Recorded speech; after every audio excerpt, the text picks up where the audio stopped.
Dios les bendiga, hermanos. Les doy gracias a Dios por concedernos el poder amanecer con bien un día más. Esta mañana, día domingo, le doy las gracias por concedernos el poder traer la enseñanza a la escuela dominical.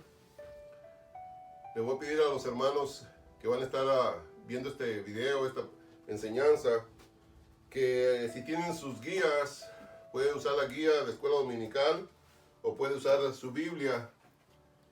La enseñanza que estaremos trayendo esta mañana se titula, el tema es Misericordia sin límites. Cita bíblica, Jonás, capítulo 3, verso 1. Y cuando tenga lista su Biblia, puede empezar a leer conmigo ahora mismo. Jonás 3, 1 al 10. Y dice así: en el nombre del Padre, del Hijo y del Espíritu Santo, dice así la palabra del Señor. Vino palabra de Jehová por segunda vez a Jonás, diciendo: levántate, ve a Nínive, aquella gran ciudad, y proclama en ella el mensaje que yo te diré. Y se levantó Jonás y se fue a Nínive, conforme a la palabra que Jehová, y era Nínive ciudad grande en extremo, de 3 días de camino. Y comenzó Jonás a entrar por la ciudad camino de un día, y predicaba diciendo: de aquí en 40 días Nínive será destruida. Y los hombres de Nínive creyeron a Dios, y proclamaron ayuno, y se vistieron de cilicio, desde el mayor hasta el menor de ellos. Y llegó la noticia hasta el rey de Nínive, y se levantó de su silla, y se despojó de su vestido, y se cubrió de cilicio, y se sentó sobre ceniza.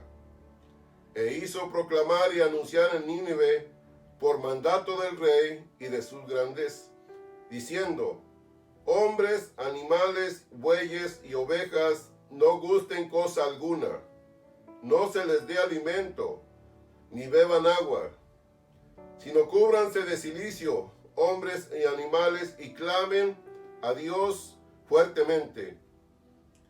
Y conviértase cada uno de su mal camino, de la rapiña que hay en sus manos. ¿Quién sabe si se volverá y se arrepentirá Dios y se apartará del ardor de su ira? Y no pereceremos. Y vio Dios lo que hicieron, que se convirtieron de su mal camino, y se arrepintió del mal que había dicho que les haría, y no lo hizo. Padre, te damos gracias, Señor, primeramente por la salvación que nos has dado, Señor, a través de tu Hijo amado Jesucristo. Te doy gracias, Padre Santo, por concedernos el amanecer con bien un día más. Gracias en el nombre de Jesús, Señor. Te pido que tu Espíritu Santo, Señor, me ilumine, me dé las palabras adecuadas para poder explicar, para poder enseñar, Señor, tu palabra en esta mañana. En el nombre de Jesús, Señor, te pido que tu Espíritu Santo tome lugar, Señor, y me guíe, Señor, y que esta enseñanza, Padre Santo, de tu palabra, haga el efecto que tú quieres que haga en los corazones de tu pueblo, Señor. De todas aquellas personas que estarán viendo este video, Señor, escuchando esta enseñanza, Señor. Háblanos, Padre Santo, en el nombre de Jesús. Toca los corazones, Señor, y que las vidas sean edificadas en el nombre de Jesús. Gracias, Padre. Amén. Así pues, hermanos, el tema de la enseñanza se titula Misericordia sin límites. Vamos a estar tocando 3 puntos en esta enseñanza. Primero, Dios brinda nuevas oportunidades. Segundo, resultados de la obediencia de Jonás. Y tercero, la misericordia de Dios en acción. Vamos a mirar la introducción, dice así: es bien sabido que el libro de Jonás ha sido objeto de grandes controversias. Su historia y su literalismo ha sido cuestionado por intérpretes de la Biblia que consideran inconcebible desde el punto de vista científico. Algunas de sus afirmaciones, entre los puntos que se han cuestionado como históricos y literales, están: que Jonás haya sido tragado por un pez y sobrevivido en su vientre por 3 días. La oración de Jonás registrada en el segundo capítulo. La conversión masiva de toda una ciudad como lo era Nínive. Y la calabacera que en términos de un día haya crecido para darle sombra al profeta. Es así que se le han dado varias interpretaciones, siendo las siguientes las más sobresalientes: que el libro es mitológico y sigue las narraciones fabulosas que circulaban en ese entonces en Babilonia, que es una alegoría, que es una simple parábola. Sin embargo, eruditos bíblicos conservadores han probado la insostenible de estas interpretaciones, que al ser comparadas con aquella mantiene la historicidad y literalismo del libro, resultan menos convincentes. Nuestro Señor Jesucristo se refirió a Jonás como un personaje histórico que efectivamente estuvo en el vientre del pez por 3 días, cuyo ministerio profético causó la conversión de los ninivitas. Mateo 12, 39 al 41. Prueba de la seriedad con que el Señor habló acerca de la historicidad del libro de Jonás es que mencionó a los ninivitas como un ejemplo a aquellos que se convierten a Dios al escuchar al predicador. Pero lo más notable es que el Señor no solo sostuvo que Jonás estuvo en el vientre del pez por 3 días, sino que fue un tipo de su estadía en el corazón de la tierra entre su muerte y su resurrección. Dios brinda oportunidades. Asiria fue una nación cuya historia estuvo muy involucrada con la de Israel y Judá, que para quienes siempre fue sinónimo de terror para los profetas del Antiguo Testamento. Asiria venía siendo el látigo que Dios usaba para castigar la apostasía de su pueblo. Hay en las Escrituras unas 150 referencias a Siria y a su pueblo. Los nombres de los reyes asirios que invadieron a Judá y a Israel no son conocidos por medio de las Sagradas Escrituras.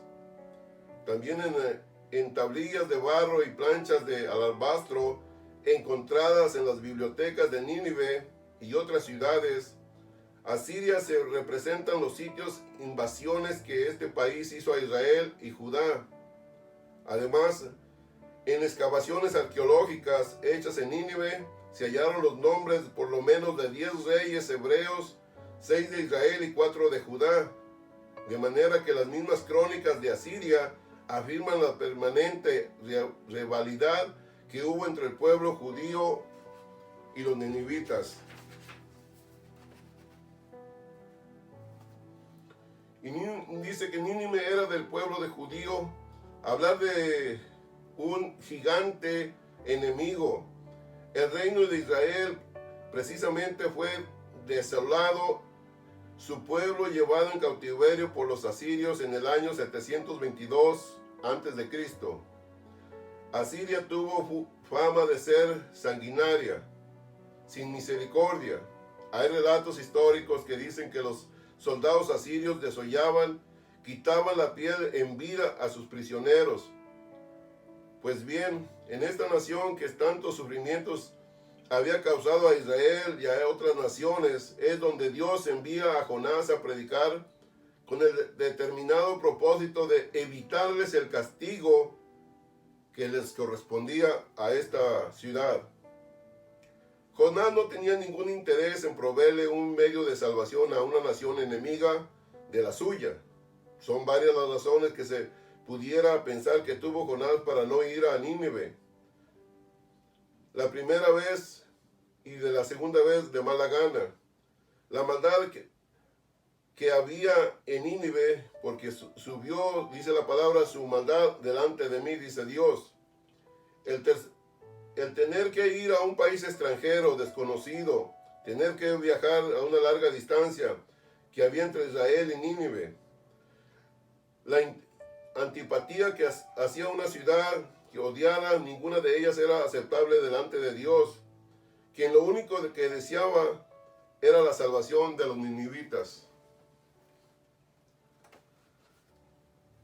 Vamos a ver otro punto. Dice, Dios da una oportunidad a su profeta. En segundo lugar, el ministerio profético de Jonás en Nínive se limitaba únicamente a proclamar el mensaje simple y sin la elaboración que Dios le había encomendado. Este mensaje no tenía que ser confinado según el estilo del profeta ni los gustos de los ninivitas. Para ser aceptado, el mensaje de Jonás, uno de los más breves y concisos que encontramos en la Biblia, dados por un predicador. De aquí en 40 días Nínive será destruida. Era todo lo que él proclamaba. No se indica que lo haya adornado con elegantes ilustraciones o defendido con sutiles argumentos, ni hecho atractivo con agradables promesas. El mensaje de Jonás nos recuerda el de Juan el Bautista. ¿Cuál era el mensaje de Juan el Bautista? Arrepentidos porque el reino de Dios se ha acercado. Ese era el mensaje de Juan el Bautista. Podemos darnos cuenta a través de las Escrituras y los mensajes de nuestro Señor Jesucristo que Él tampoco usó palabras muy elegantes o disminuyó algo de su mensaje, lo diluyó para que su pueblo lo aceptara, para alcanzar más personas. Tampoco miramos que nuestro Señor Jesucristo dio falsas promesas como vengan a mí, los voy a hacer millonarios, vengan y van a ser prósperos, sus problemas se van a acabar, para ganar más gente. No, Él nunca lo hizo. Su mensaje era claro: yo soy el camino, la verdad y la vida, y nadie va al Padre si no es a través de mí. Así lo dice nuestro Señor Jesucristo en los Evangelios, en el Evangelio de Juan. Miramos que Él era conciso en su mensaje, no como en los últimos años hemos escuchado de predicadores, evangelistas, profetas, qué sé yo. ¿Cuántas personas les prometen a las personas que no conocen del Evangelio? Tantas promesas que le hacen, que se va a acabar su pobreza, que se le va a acabar la enfermedad, que se le va a acabar la angustia. Mas sin embargo, el Evangelio de nuestro Señor Jesucristo no dice lo mismo. El Señor Jesucristo les dice: estas palabras os he hablado para que en mí tengan paz. En el mundo tendréis aflicción, pero confiad, yo he vencido al mundo. Aflicción, ¿qué significa aflicción? Pobreza, dolor, desprecio, angustia, tribulaciones, pruebas, adversidades. Pero dice el Señor: yo estoy con ustedes. No se preocupen, porque aún en medio del dolor podemos tener la paz de Jesucristo. Aún en medio de las tribulaciones tenemos el gozo del Señor. No importa el dolor, no importa la tristeza, no importa la tribulación que estemos pasando. Cuando el Señor está con nosotros, cuando tenemos su paz interna, su gozo, es muy diferente la vida. Así pues, sigamos adelante. En tercer lugar, Dios no le dio mayores explicaciones a Jonás, simplemente le dijo que fuera a Nínive y le proclamara ya el mensaje que él daría. No le entregó un manual lleno de instrucciones, ni tampoco le anticipó los resultados de su trabajo. La orden era ir y limitarse a decir lo que Dios le había dicho. Aleluya.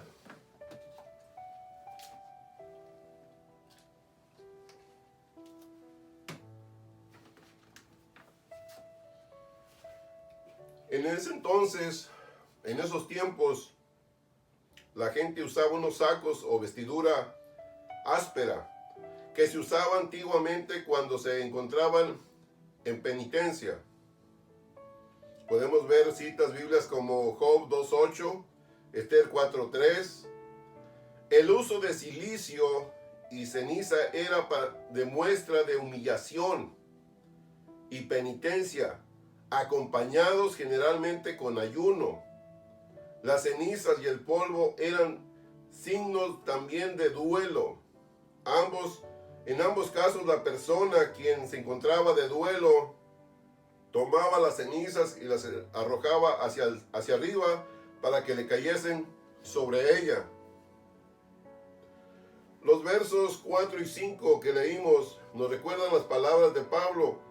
¿Cómo pues invocarán a aquel en el cual no han creído? ¿Y cómo creerán en aquel a quien no han oído? ¿Y cómo oirán sin haber quien les predique? ¿Y cómo predicarán si no fueren enviados? Romanos 10, 14 y 15. El ministerio de Jonás en Nínive coincide notablemente con la de Pablo, que afirma y que el orden establecido por Dios en su palabra. Para una mejor comprensión de la manera en que ocurrieron los eventos, vamos a enumerar según sucedieron. Dios comisionó a Jonás para que fuese a Nínive y les predicase. 1 y 2. Jonás obedeció fielmente. 3 y 4. Los habitantes de Nínive creyeron a Dios. Verso 5. Proclamaron ayuno y se vistieron de cilicio y se sentaron en ceniza. Versos 5 al 8. Clamaron a Dios fuertemente. Se convirtieron de sus malos caminos. Este es precisamente el orden que encontramos en el Nuevo Testamento en cuanto a la obra misionera. La importancia y seriedad del ministerio de Jonás en Nínive es evidencia con el uso de 3 verbos asociados con su labor. Pregona, en el libro de Jonás, capítulo 1, verso 2. Proclama, capítulo 3, verso 2. Y predica, capítulo 3, verso 4, que leímos.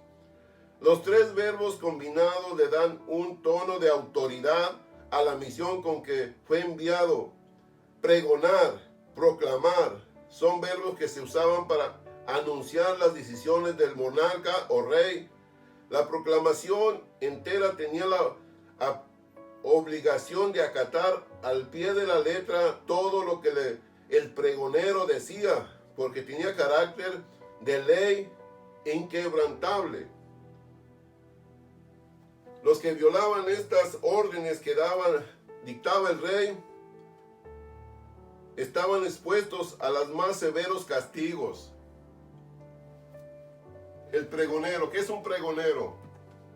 Era una persona que el rey enviaba, o varias personas, que iban gritando por la calle y anunciando lo que el rey había mandado que se hiciese, y que toda la gente de esa ciudad lo supiera y obedeciera al mandato del rey.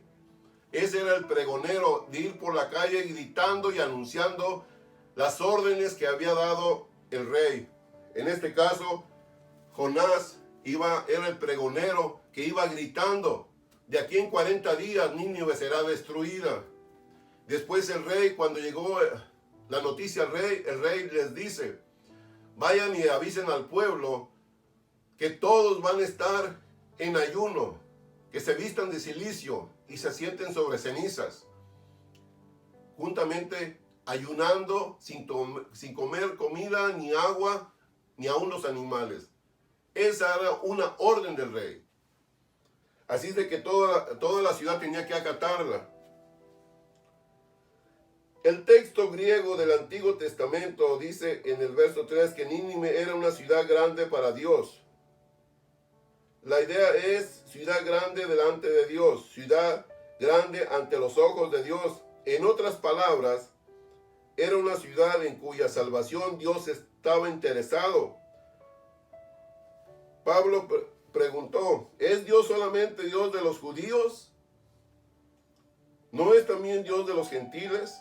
Ciertamente también de los gentiles. Romanos 3:29.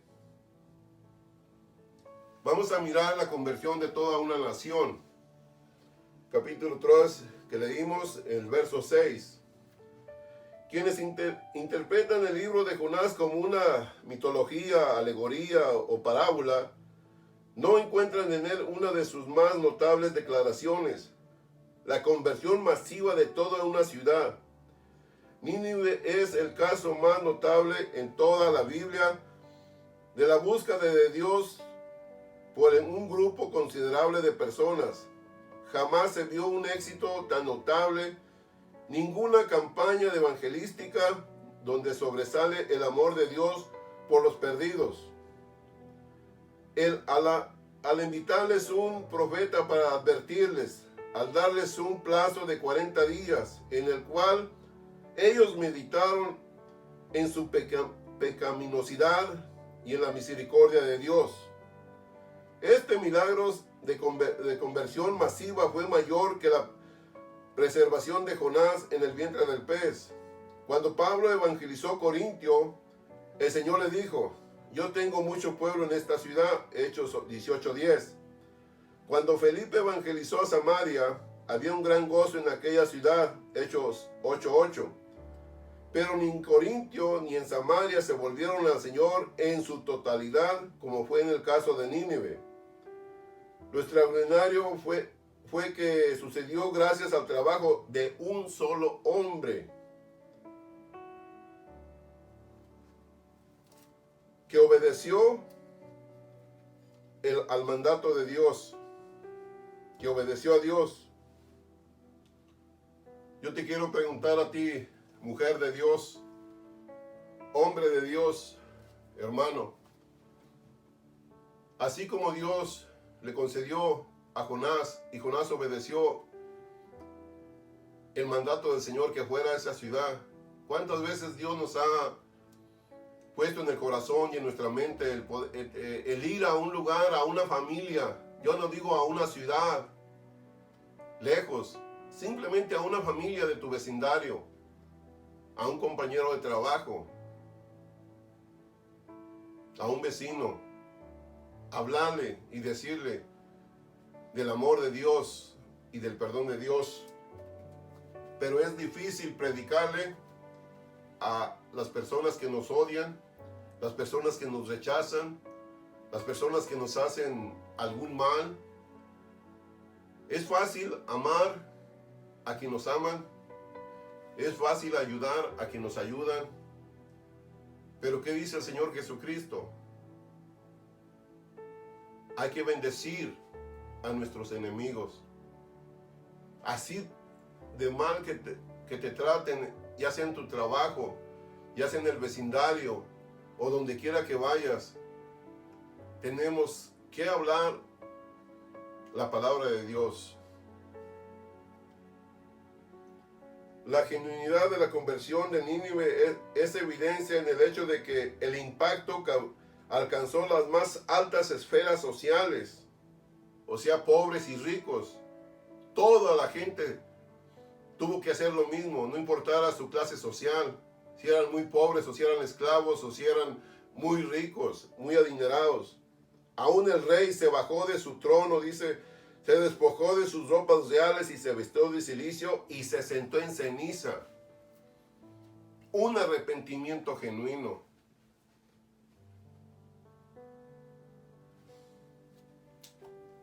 La humillación es una actitud interior del corazón que debe reflejarse exteriormente. Lo mismo el arrepentimiento, la conversión y la santidad. Los ninivitas creyeron a Dios primero y después proclamaron ayuno. Se vistieron de cilicio y se sentaron en ceniza. vestirse de cilicio y sentarse en ceniza sin creer a Dios lo que Dios les había anunciado, primero hubiera significado querer granjear el favor de Dios con obras. Pero como primero creyeron a Dios y después actuaron, sus obras fueron pruebas de su fe. En el verso 8 contiene 3 elementos asociados con el arrepentimiento: cubrirse, clamar a Dios y convertirse de los malos caminos. Desgraciadamente, estamos viviendo en días en que la tendencia del pueblo cristiano es descubrirse en vez de cubrirse. Cubrirse en la Biblia es señal de respeto a Dios y al prójimo. Cuando Rebeca se encontró con Isaac, tomó el velo y se cubrió. Génesis 24:65. Recordamos el arrepentimiento. Viste. Cuando una persona se arrepiente, se viste. El mundo te desnuda. Cuando el hijo pródigo volvió a su padre, llegó semidesnudo, y lo primero que hizo el padre, le dio un vestido para que se cubriera. Lucas 15:22. Cuando Adán y Eva pecaron, Dios les hizo túnicas para cubrir su desnudez. Génesis 3:21. Ahora el arrepentimiento verdadero implica cambio de conducta. Dice la palabra: conviértase cada uno de su mal camino, de la rapiña que hay en sus manos. Convertirse significa volverse de lo malo a lo bueno, del pecado a la santidad, de Satanás a Dios, del mundo al reino de los cielos. Dice la palabra: porque ellos mismos cuentan de nosotros la manera en que nos recibisteis y cómo os convertisteis de los ídolos a Dios, para servir al Dios vivo y verdadero. Primera de Tesalonicenses 1:9. Alabado sea Dios, aleluya.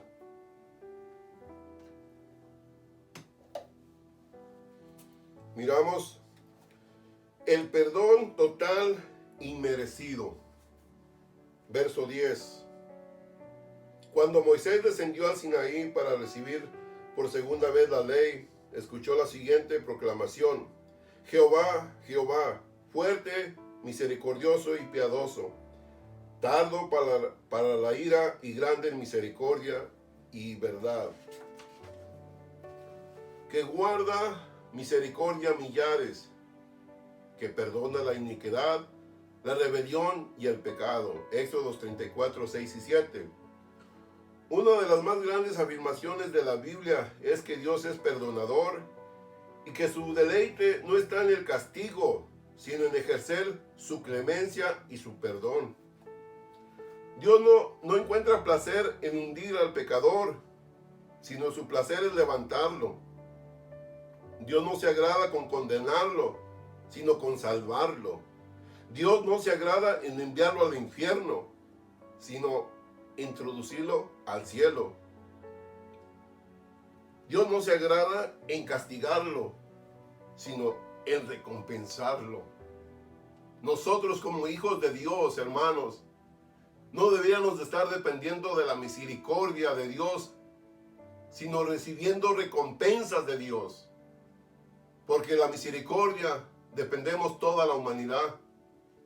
Aún la misericordia y la gracia de Dios se extienden sobre toda la faz de la tierra.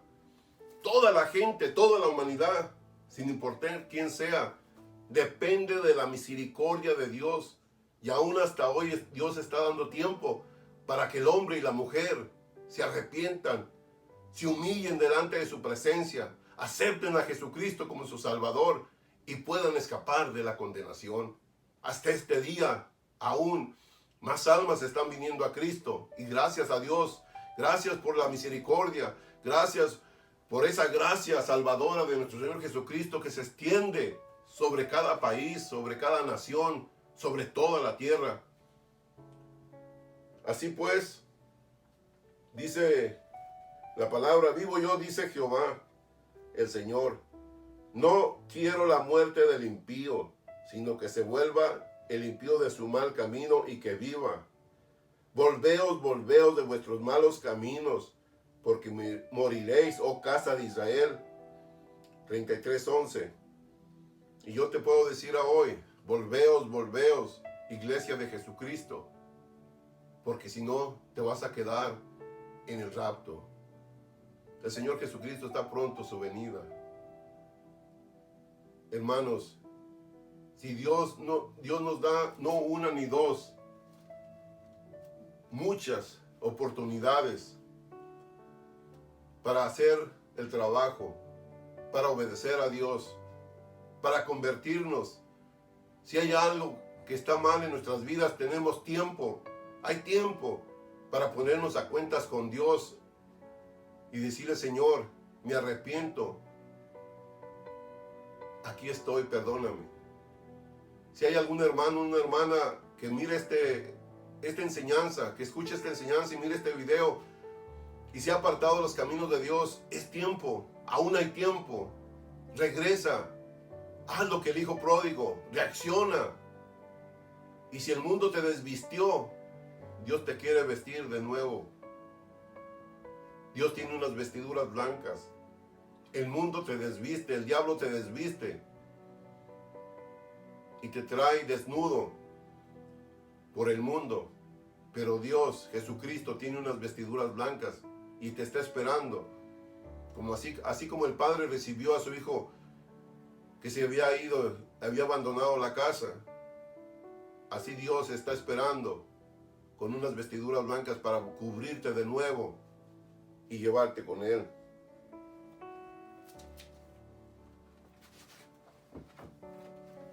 El amor de Dios es muy grande.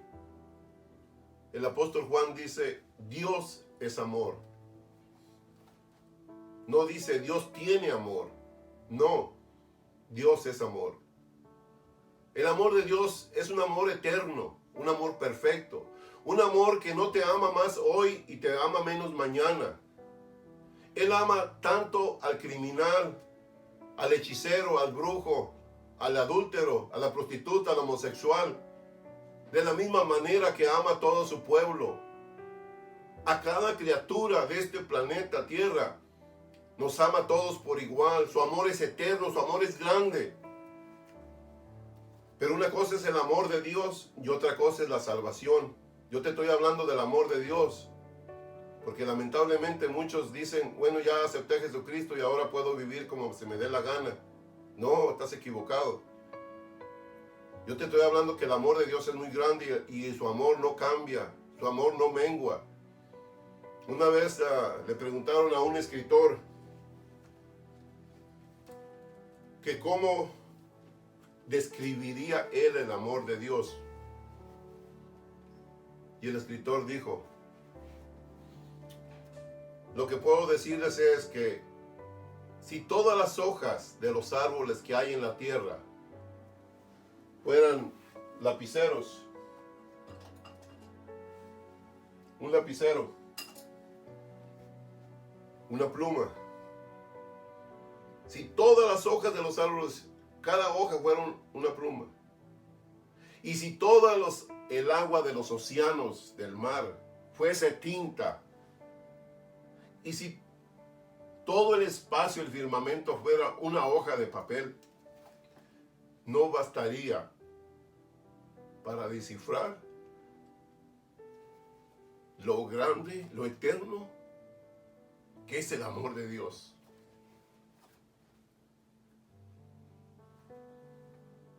El amor de Dios no tiene comparación.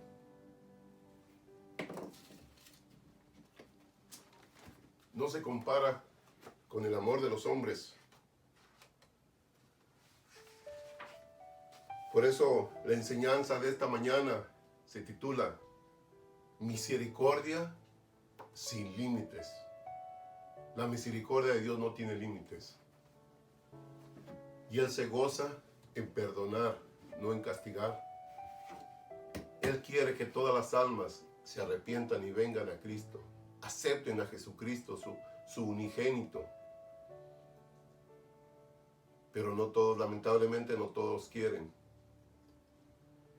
Así es de que, hermanos, espero que esta enseñanza de la palabra que hemos tenido hoy nos haga reflexionar, nos haga pensar que Dios da oportunidades, que Dios se agrada de la obediencia de sus hijos, de su pueblo, cuando Él quiere que vayan a hacer algún trabajo. ¿Cuántos milagros podría hacer Dios usando tu persona?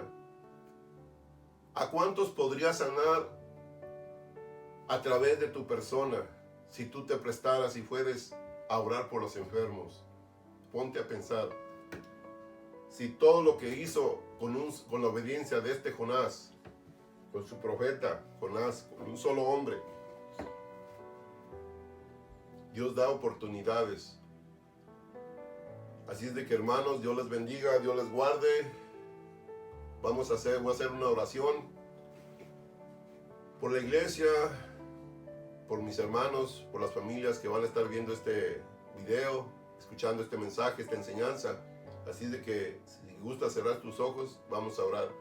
Padre, en el nombre de Jesús, te damos gracias, Señor, por tu grande amor, tu misericordia y tu bondad, Señor, por esa salvación tan grande que nos has dado, Señor, a través de tu Hijo amado Jesucristo. Gracias, precioso Cristo de la gloria, precioso Rey divino. Gracias por venir y pagar el precio por cada uno de nosotros. Gracias, Señor, por la salvación de nuestras familias. Te pido, Señor, que aquellas personas que no han entregado su vida a Cristo, Señor, y si llegaron a escuchar esta enseñanza, Señor, todos sean tocados en su corazón y que abran su corazón y reciban, Señor, confiesen a Jesús como su Salvador. Te sigo pidiendo y te seguimos orando cada día, Señor, por todas aquellas personas que están enfermas, Padre Santo, por los doctores, por todas las personas que trabajan en los hospitales, Señor. Seguimos orando cada día, Señor, seguimos intercediendo, Padre Santo. Te pedimos que tu nombre sea glorificado, Señor.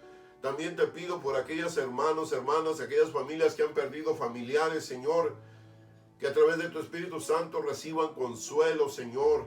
Sabemos que es difícil, es duro perder.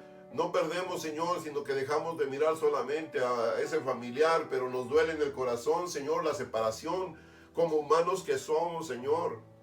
Pero sabemos que un día lo vamos a mirar allá contigo, Señor. Que si esa persona, Señor, tuvo el conocimiento de tu palabra, Señor, tuvo la dicha y la bendición de recibir a Jesús como su Salvador, Señor. Sabemos que no muere, solamente duerme, Señor, porque tu palabra dice que los muertos en Cristo resucitarán primero y después nosotros, los que estemos vivos, Señor, seremos levantados en un abrir y cerrar de ojos, Señor, y nos reunimos contigo, Señor, cuando sea el rapto, Padre Santo. Pero si aún, Señor, nos recoges antes del rapto, Señor, sabemos que vamos a un lugar seguro, a un lugar de felicidad, de paz, Padre Santo. Yo te pido que des consuelo, Señor, a esos hermanos, a esas hermanas, a esas familias que han perdido familiares, Señor. Padre Santo, que los consueles a través de tu Espíritu Santo y que tu paz los inunde, Señor, y que en tu palabra, Señor, hallamos el consuelo, Padre amado. En el nombre de Jesús, muchas gracias, bendito Dios, por esta bendición, por este privilegio de traer yo, Señor, mi persona, esta enseñanza, este mensaje de tu palabra, Padre. En el nombre de Jesús, gracias, Señor. Amén. Dios les siga bendiciendo, hermanos. Y hasta la próxima enseñanza.